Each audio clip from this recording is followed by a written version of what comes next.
Mercredi 23 février 2022, à la une de ce 13h.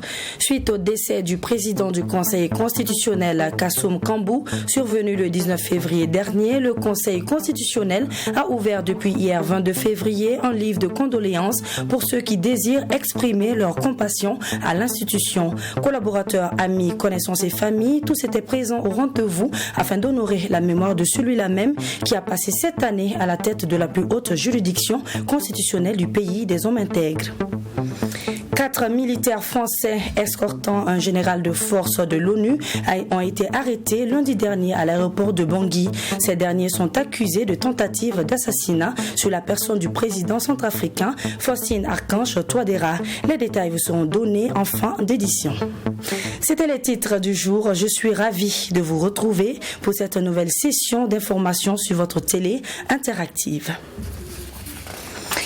Dégradation du chemin de fer au Burkina Faso, le non-respect de la convention de concession révisée de l'exploitation des transports ferroviaires entre le Burkina Faso, la République de Côte d'Ivoire et la Société internationale de transport africain par rail et la prochaine vente de l'exploitation de Citarail à une autre société par Bolloré Transport et Logistique. Autant de raisons qui ont poussé le consortium Burkina 2050 à monter au créneau et à lancer une pétition. Leur objectif, obtenir des autorités burkinabées l'annulation de la concession révisée de 2016. C'était au conférence de presse ce 22 février 2022 à Ouagadougou. Nous écoutons à présent sa coordonnatrice Nestorine Sangaré au micro de Fatimata Nikema. Le problème aujourd'hui est qu'il y a environ 5 ou 6 ans de cela, la société a obtenu de l'État burkinabé qu'on puisse prolonger son contrat de 30 ans jusqu'à 2048 pour qu'elle puisse continuer d'exploiter en promettant qu'elle allait investir 263 milliards. Et les 263 milliards devaient être investis en 2 tranches. Une première tranche de 2019 jusqu'à 2022 et l'autre tranche 4 années plus tard. Mais cette première tranche de 87 milliards qui devait être investie n'a pas été investie du tout parce que nous sommes à la 3e année et au lieu d'investir comme promis, elle veut maintenant vendre la gestion à une autre société. Bon, comme en tant que contractuel, elle n'a pas respecté les clauses du contrat, nous avons lancé donc une pétition pour demander à l'État burkinabé d'annuler le contrat. Nous lançons donc la pétition en demandant à tous les Burkinabés qui veulent qu'on ressuscite notre chemin de fer, de signer donc la pétition et de nous accompagner dans les différentes activités que nous allons mener, à savoir une marche pour sensibiliser l'opinion, interpeller les autorités, qui est prévue le 3 mars prochain à Ouaga ici. Ensuite, nous allons faire une lettre à la Banque mondiale pour demander de faire l'évaluation de l'impact économique de la privatisation de notre chemin de fer, parce que c'est elle qui a obligé le gouvernement à le faire. Et nous allons également nous adresser aux premières autorités en déposant une pétition au niveau de l'Assemblée nationale qui va être mise en place après le coup d'État. Je vous le disais en titre, hommage rendu à Kassoum Kambou, président du Conseil constitutionnel ce mardi 22 février 2022. À ce sujet, un livre de condoléances a été ouvert afin de permettre à tous ses collaborateurs, amis, connaissances et familles d'exprimer leur compassion à l'endroit du disparu qui aura présidé la destinée du Conseil constitutionnel de février 2015 à février 2022. Serge Kaboré pour le compte-rendu.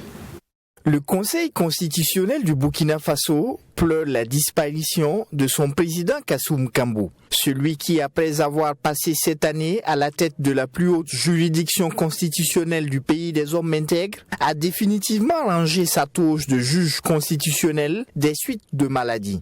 En sa mémoire, un livre de présentation de condoléances a été ouvert dans la salle d'audience de l'institution ce mardi. Parents, collègues et amis du regretté se sont succédés autour du livret pour rendre hommage à celui-là qui était la 4e personnalité de l'État. Je retiens de lui un homme vraiment d'une simplicité vraiment à tous égards, et puis avec une grande compétence, une humilité et puis une gentillesse vraiment qu'on ne peut pas décrire. Il était très souriant, très affable, très disponible. Et c'est un homme d'une intégrité parfaite et d'une droiture irréprochable. Et ce sont des qualités aujourd'hui qui sont très recherchées et pour les uns et les autres. Et c'est une perte pour la nation parce que c'est un haut cadre vraiment que l'État a perdu et d'une compétence vraiment inégalable.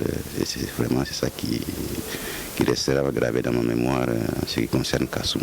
Il n'était malheureusement pas en état de pouvoir effectivement participer aux travaux du Conseil constitutionnel récemment, mais c'est quelqu'un qui a une carrière très riche et qui était un juriste reconnu pour sa précision, sa rigueur, son apport intellectuel très, très important pour le Burkina. C'est triste, je suis triste pour lui, pour sa famille, pour le Burkina Faso. Je disais à l'instant au doyen du Conseil constitutionnel que je souhaitais bon courage pour assurer cette suite et cette transition en quelque sorte sans lui, mais je salue la mémoire de quelqu'un qui depuis l'origine et depuis notamment la révolution sankariste et même avant a toujours été présent aux grands moments et aux grands débats juridiques et politiques même qui ont concerné ce pays, la préparation de la Constitution de 91, enfin bref, il a été très actif, très, très reconnu par la qualité et l'intégrité des travaux qu'il a pu faire. Donc, paix à son âme, que la terre des ancêtres lui soit légère. D'autres personnalités, à l'image de Léandre Bassolé du Haut Conseil pour la réconciliation et l'unité nationale Ashkroun, ont effectué le déplacement un peu plus tôt dans la matinée, ainsi qu'un représentant de l'ambassade des États-Unis au Burkina Faso. Juridiction de l'État, née de l'éclatement de la Cour suprême en 2000, le Conseil constitutionnel perd ainsi son 3e président, arraché à l'affection des siens à l'âge de 66 ans. Natif de Kamti, dans la région du sud-ouest, Kassoum Kambou était riche d'une expérience professionnelle d'une 40aine d'années et était arrivé à la tête du Conseil constitutionnel le 11 février 2015, après avoir prêté serment devant le président de la transition, Michel Kafando. Membre fondateur du mouvement burkinabé des droits de l'homme et des peuples, le magistrat Kassoum Kambou a rendu son dernier souffle à un moment où les défis sont encore innombrables. Retour à présent sur une attaque, celle-là même que l'on qualifie d'attaque la plus meurtrière qu'a connue le Burkina Faso. Retour sur le dossier d'Inata. Dans cet élément que nous allons vous proposer, nous revenons sur cette affaire qui a nécessité une enquête dont le contenu n'a jamais été révélé au public burkinabé. Plusieurs autres questions sont soulevées dans cette analyse signée Bernard Bougman, Mamidriana Kamabou. Inata, oui, c'est de là que les choses ont vraiment pris une toute autre tournure. 14 novembre 2021 au petit matin, 57 morts, dont 53 gendarmes et 47 rescapés selon le bilan officiel pour un détachement qui comptait environ 150 éléments. Maître Benewende Sankara, l'ex-ministre de l'Habitat et président de l'Union MPS, dira que c'est l'attaque la plus humiliante que le pays n'ait jamais subie. Des gendarmes affamés, non relevés en bonne date, implorant en vain une hiérarchie pour avoir de quoi manger, car se débrouillant avec des animaux errants pour se nourrir. C'était affreux, affligeant, humiliant. Dans l'euphorie de l'indignation, le commandant du groupement des forces du secteur nord ainsi que le commandant de la première région de gendarmerie ont été relevés de leur poste. Le président Kaboré diligente une enquête qu'il va lui-même rejeter en fin novembre car ne situant pas clairement les responsabilités.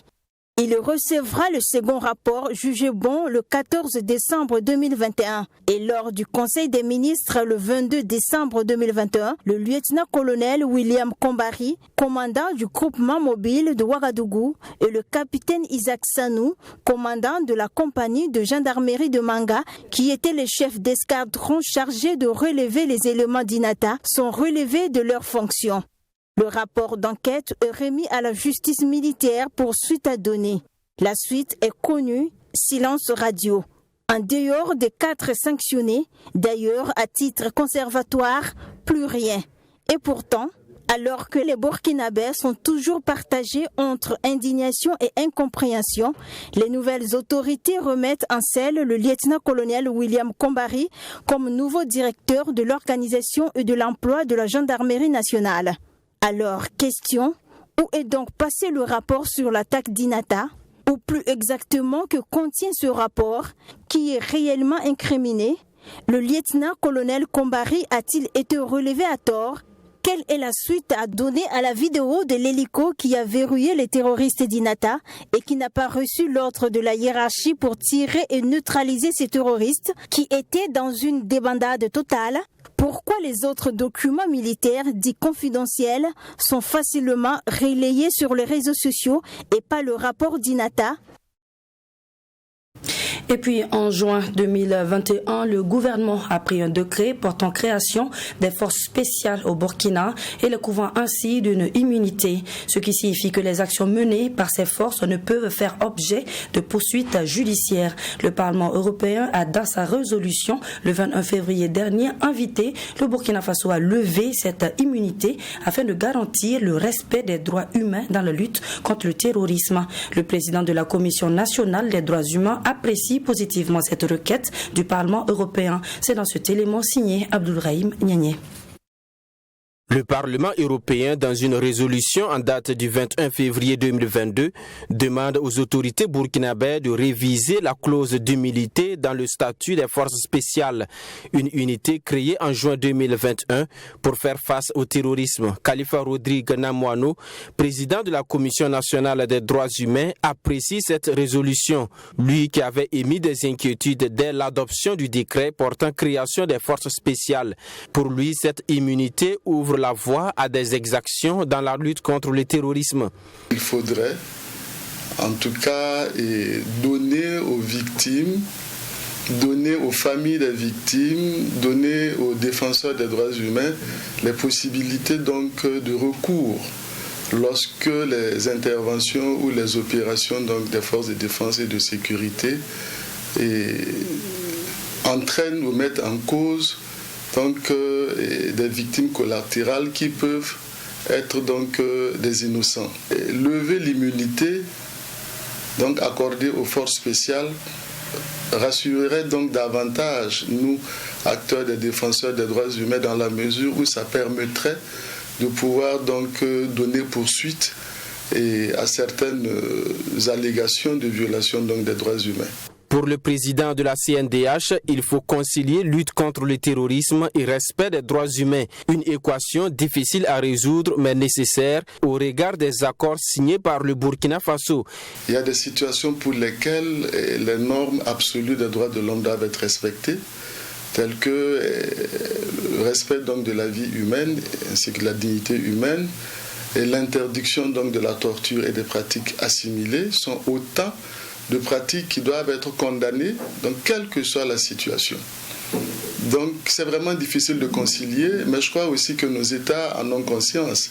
C'est pourquoi de plus en plus, dans le cadre donc du G5 Sahel ou d'autres organisations, il y a des mesures qui sont prises pour associer donc aux opérations militaires ce qu'on appelle justement donc les prévotales. Loin de partager l'idée selon laquelle la nécessité de respecter les droits humains entrave la lutte contre le terrorisme, Khalifa Rodrigue Namouano soutient que cela renforce plutôt la lutte. Le respect des droits humains rassure les populations et facilite la collaboration avec les forces de défense et de sécurité. S'il y a des pratiques révoltantes et encore qui de nos jours sont publiées, ça va révolter les populations, ça va révolter les familles des présumés terroristes, disons ça comme ça. On distingue difficilement, j'allais dire donc, le terroriste de citoyen normal. Donc il faudrait, dans la lutte, s'en prendre aux familles des présumés terroristes, aux proches des présumés terroristes, je ne pense pas que la lutte aboutirait. C'est dans ce sens donc qu'il faut nécessairement mettre au centre de la lutte contre le terrorisme, les questions donc de droits humains, parce que ça permet d'ailleurs de renforcer la confiance entre les FDS et les populations civiles, qui pourront mieux collaborer. Pour Khalifa Rodrigue Namouano, si le Parlement européen demande la levée de l'immunité sur les opérations des forces spéciales, c'est au regard de la volonté affichée par le MPSR de respecter les accords internationaux et les droits humains. Il a foi aux autorités militaires quant au respect de ses engagements dans la lutte contre le terrorisme. Vous l'aurez sans doute constaté, la destruction des grilles de protection au niveau du rond-point de l'échangeur de l'Est. Et comme raison évoquée, sans doute les accidents qui sont dus au non-respect du code de la route pour certaines personnes que nous avons pu rencontrer. Pourtant, le danger au niveau de ce tronçon est bien réel et un drame peut se produire si rien n'est entrepris pour les réparations de ces dispositifs de sécurité. Le constat a été fait ce 22 février et c'est avec Michael Tougré. À tout moment, ici, à l'échangeur de l'Est, le pire peut se produire. Ce premier dispositif de sécurité aux 4 points du rond-point a fini par céder. Selon Martine Bouba, gérante de ce fast-food et ce vendeur d'articles, la dégradation des grilles de protection de l'infrastructure s'explique par le non-respect du code de la route à certains usagers. Le premier dispositif étant hors usage, reste désormais le second qui visiblement ne tiendra pas le coup en cas de choc à ce niveau. Il y a trop de vitesse et dès que tu fais le tour, tu ne peux plus éviter quelqu'un. On a déjà vu un accident ici et l'accident a été causé par leur manière de circuler. Ils ont évité un véhicule et allaient se cogner à une barre de fer. Aujourd'hui, quand vous regardez cette même barre de fer, c'est un véhicule qui a cogné et tombé à l'intérieur. La semaine passée, vers 5h du matin, il y a un gars qui est quitté vers Benoro avec sa voiture, avec une fille. À un moment, on entend un cri, il se trouve dedans. C'est l'accident qu'il a fait, on ne sait pas si ça s'est passé comment. C'est ceux qui ne respectent pas le code de la route, qui circulent mal. Souvent, d'autres roulent, ils se retrouvent dans le trou. D'autres tombent, ils ne se lèvent pas, ils meurent. Donc, c'est eux qui ont cassé. Les moins chanceux, eux, finissent leur course au niveau du passage souterrain. Le risque qu'un drame se produise ici à l'échangeur de l'Est est donc permanent et quasi quotidien. Il faut donc rétablir au plus vite ces grilles de sécurité, mais aussi et surtout mener des campagnes de sensibilisation sur le respect du code de la route. Demande qu'on sensibilise les gens. Voilà, par exemple, il y a des gens qui ne connaissent pas le code. Il y a beaucoup de gens qui ne connaissent pas le code. Ça fait qu'il y a beaucoup d'accidents.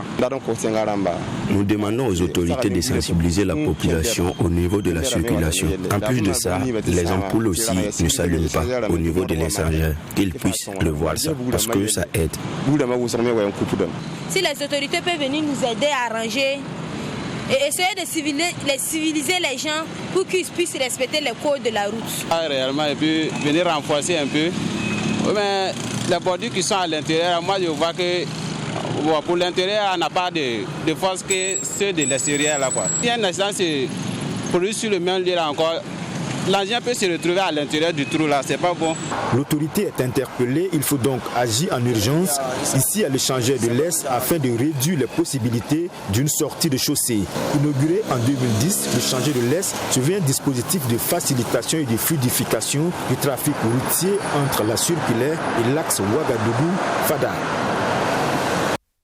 West Coast Adventure, le club des motards au Burkina Faso, comme chaque année, a lancé ses activités. C'était ce samedi 19 février 2022 et cette 4e édition, Noël pour tous les enfants, est l'une des activités phares de ce club. Elle a permis le partage d'un repas avec les enfants démunis, mais aussi voler au secours des personnes déplacées internes de Cambouensin. Ce fut également l'occasion pour les motards de demander des bénédictions dans des églises et mosquées, le tout assorti d'une belle parade dans la ville de Ouagadougou. Yassine Savadougou nous en dit plus. Le club des motards, West Coast Adventure, apporte du sourire aux enfants démunis et personnes déplacées internes. Partage de repas, soutien aux personnes déplacées internes à travers des dons de vivres, demande de bénédictions dans les églises et mosquées et le tout assorti d'une belle parade dans la ville de Ouagadougou. Ce sont entre autres les différentes activités que mène chaque année le club.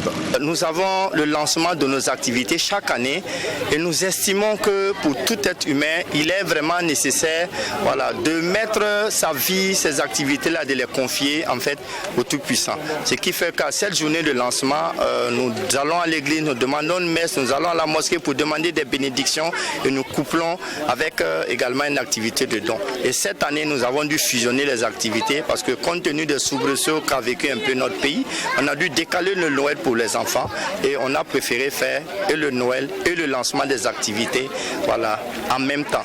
Et vraiment, nous sommes très heureux aujourd'hui de pouvoir apporter vraiment un sourire sur des visages qui le méritent amplement.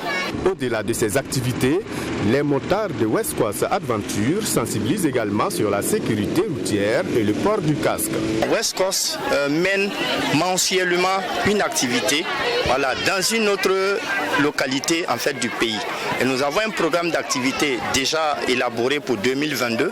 Voilà, donc chaque mois nous avons une sortie dans une ville et cette sortie est une sortie de sensibilisation sur la sécurité routière du port du casque, mais en même temps couplée avec du social. Et quand je dis social, ce n'est pas forcément le don de vie, le truc et autres, mais dans le cadre même de nos attributions, voilà, nous offrons souvent des casques aux forces de l'ordre, nous offrons des gilets fluorescents aux forces de l'ordre pour pouvoir les appuyer en fait dans le travail qu'ils font au quotidien, que nous ne pouvons pas faire, nous le faisons vraiment de manière ponctuelle. Estimé à au moins 100 membres, le club des motards West Coast Adventure est composé de personnes de toutes les couches sociales avec des tournées dans la sous-région. Dans un communiqué daté du 21 février dernier, un collectif de 6 avocats maliens conduit par maître Moustapha Sissé, avocat au barreau du Mali et bâtonnier de l'ordre des avocats, a saisi la Cour de justice de l'UEMOA de 2 recours et ce, à la demande du gouvernement malien. Le premier recours vise à obtenir de la Cour de justice de l'UEMOA, sise à Ouagadougou, l'annulation des sanctions. La deuxième, quant à elle, tend à demander la suspension de l'exécution des sanctions. Quels peuvent être les arguments des avocats maliens? Le Mali peut-il obtenir gain de cause dans ce processus judiciaire? Le spécialiste du droit communautaire, Dr Elie Sandouidi, nous donne sa lecture dans ce témoin de Maxime Jean-Eudes Bambara. Selon Elie Sandouidi, docteur en droit communautaire, la décision du gouvernement malien de saisir la Cour de justice de l'UEMOA pour demander l'annulation et la suspension de l'exécution des sanctions prises contre le Mali est une démarche qui s'inscrit dans le cadre de l'état de droit. Les autorités maliennes jugent ainsi illégales ces sanctions économiques prises à l'encontre du peuple malien au regard des textes et objectifs de l'UEMOA. Les avocats du Mali, en analysant les textes de l'UEMOA, ont estimé que les chefs d'État n'avaient pas le droit de prendre la décision qu'ils ont prise contre le Mali en termes de sanctions. Ce sont des prétentions à ce stade. Vous savez, le demandeur, lui, a des prétentions. Le défendeur va se défendre. Certainement, la conférence des chefs d'État de l'UEMOA, et en collaboration avec la commission de l'UEMOA, va mettre en place aussi sa défense.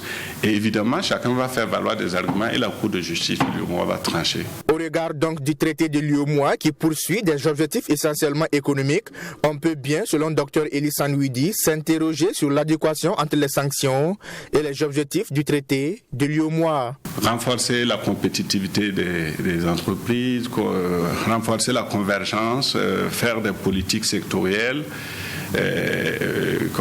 créer un marché basé sur la libre circulation des biens et des capitaux et le droit d'établissement des emplois salariés indépendants.